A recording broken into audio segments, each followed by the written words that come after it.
હવે સમાચાર રાજકોટથી મળી રહ્યા છે, તેની પર પણ નજર કરી લઈશું। રાજકોટમાં ભાજપના વોર્ડ પ્રમુખો દ્વારા જાહેરાત કરવામાં આવી છે। શહેર ભાજપના વોર્ડ પ્રમુખોની જાહેરાત કરવામાં આવી છે। જાહેરાત થતાં જ શહેર ભાજપમાં ક્યાંક ખુશી તો ક્યાંક ગમ જોવા મળી રહ્યું છે। અલગ અલગ વોર્ડનું માળખું જાહેર કરવા પ્રમુખોએ જાહેરાત કરી છે। ત્યારે સંગઠન માળખામાં બ્રાહ્મણ પાટીદાર કાર્યકરોને તક આપવામાં આવી છે।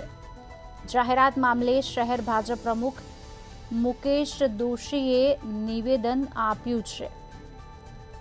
જાહેરાતને લઈને કાર્યકર્તામાં અસંતોષની લાગણી નથી।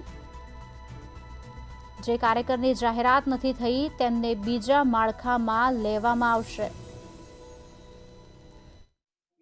કોઈ જ્ઞાતિ જાતિ ધર્મ કે સંપ્રદાયના ભેદભાવ વગર કર્મઠ અને સનિષ્ઠ કાર્યકર્તાઓ જેને પાર્ટી માટે દિલથી ખૂબ કામ કર્યું છે, વર્ષો સુધી તપ કર્યું છે, એવા કાર્યકર્તાઓની નિમણૂક થઈ છે અને જેમના ફોર્મ ભરવામાં આવ્યા હતા એમાંથી જ નિમણૂકની પ્રક્રિયા થઈ છે।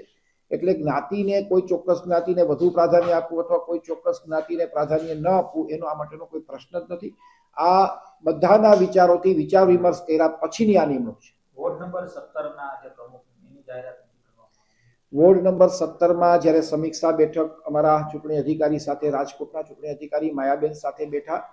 સમીક્ષા સંકલન બેઠકની અંદર ત્યારે જ નિર્ણય લેવામાં આવ્યો હતો કે કોરમ પૂર્ણ ન થવાને કારણે આ 17 નંબરનો મુદ્દો હાલ પૂરતો પેન્ડિંગ રાખીએ, જેથી જ્યારે અહીંથી અમે તમામ વોર્ડની સમીક્ષા બેઠક પૂરી કર્યા પછી અમે જ્યારે નામ મળ્યા ત્યારે 17 નંબરનો પ્રશ્ન અમે પેન્ડિંગ જ રાખ્યો હતો, જેથી બીજો કોઈ પ્રશ્ન એમાં છે નહીં। નજીકના ભવિષ્યમાં એમની પણ નિમણૂકની જાહેરાત